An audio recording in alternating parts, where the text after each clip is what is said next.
Assalamualaikum warahmatullahi wabarakatuh. Saya Nur Ain Rahmadiana Adju dari Fakultas Ilmu Tarbiyah dan Keguruan, jurusan Pendidikan Agama Islam dari kelas 3G akan memaparkan materi yang berjudul Urgensi Pendidikan untuk memenuhi tugas dari mata kuliah Teknologi Pendidikan. Baiklah, yang pertama, urgensi pendidikan. Al-Quran telah berkali-kali menjelaskan akan pentingnya pengetahuan. Tanpa pengetahuan, niscaya kehidupan manusia akan menjadi sengsara. Tidak hanya itu, Al-Quran bahkan memposisikan manusia yang memiliki pengetahuan pada derajat yang tinggi, sebagaimana firman Allah dalam surah Al-Mujadalah ayat 11.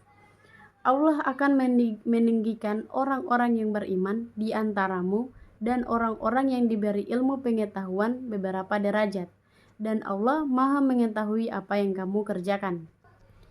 Dari sinilah dapat dipahami bahwa betapa pentingnya pendidikan bagi kelangsungan hidup manusia, karena dengan pendidikan manusia akan mengetahui apa yang baik dan yang buruk, yang benar dan yang salah, yang membawa manfaat dan yang membawa mudorot.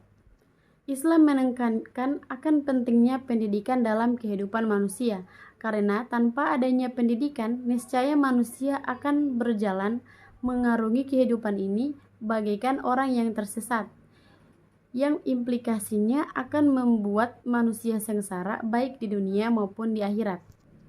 Selain merupakan kewajiban, kegiatan didik dan mendidik adalah suatu usaha agar dapat memiliki majirah atau alasan untuk berlepas diri bila kelak diminta pertanggungjawaban di sisi Allah, yakni telah dilakukan usaha optimal untuk memperbaiki diri dan mengajak orang lain pada kebenaran sesuai manhaj yang diajarkan Rasulullah SAW.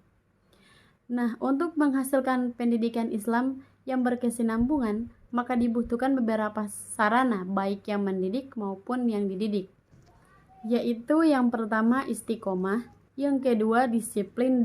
Nah, disiplin dalam tanggung jawab maksudnya dalam belajar tentu kita membutuhkan waktu untuk kegiatan tersebut.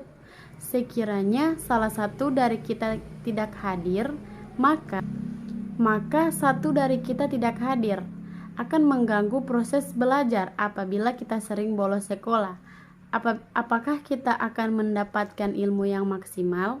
Kita akan tertinggal dengan teman-teman kita, demikian pula dengan guru. Apabila ia sering membolos, tentu anak didiknya tidak akan maju karena pelajaran tidak bertambah. Yang ketiga, menyuruh memainkan peran dalam pendidikan. Setiap kita dituntut untuk memerankan diri sebagai seorang guru pada saat-saat tertentu, memerankan fungsi mengayomi saat yang lainnya berperan sebagai teman. Demikian semua peran digunakan untuk memaksimalkan kegiatan pendidikan.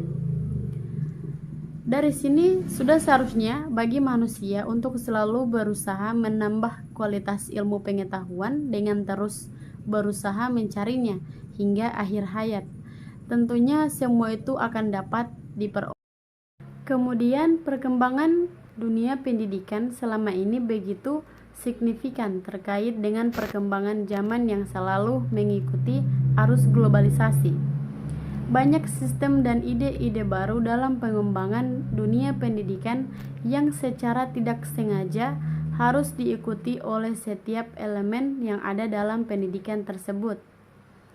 Al-Quran sebagai landasan mengenai konsep pendidikan mempunyai banyak nilai yang bisa diterapkan dalam sistem pendidikan. Misalnya, dari surat Al-Alaq, Al-Quran menjelaskan mengenai konsep membaca. Di era sekarang ini, di sekolah kita tidak bisa hanya dengan membaca saja. Membaca bisa dilakukan dengan cara yang lain, seperti halnya meneliti, memahami, berproses, dan bersosialisasi. Nah, dari penjelasan di atas sangatlah nampak bahwa manusia dalam menjalani kehidupannya, baik posisinya sebagai hamba Allah atau sebagai khalifah di muka bumi ini, manusia tidak akan pernah terlepas akan kebutuhannya terhadap pendidikan. Dengan demikian, semakin jelas bukti-bukti yang telah dijelaskan dalam Al-Quran, khususnya yang berkenan dengan posisi pendidikan bagi manusia. Pendidikan diartikan sebagai proses penyaluran ilmu pengetahuan dan penanaman nilai moral yang dilakukan seseorang dengan orang lain. Pendidikan yang diharapkan dalam Islam tidak hanya menyangkut pengetahuan saja, tetapi juga pengembangan dan pemerolehan perilaku dengan akhlak yang baik. Demikian pemaparan materi dari saya. Billahi taufik wal hidayah. Wassalamualaikum warahmatullahi wabarakatuh.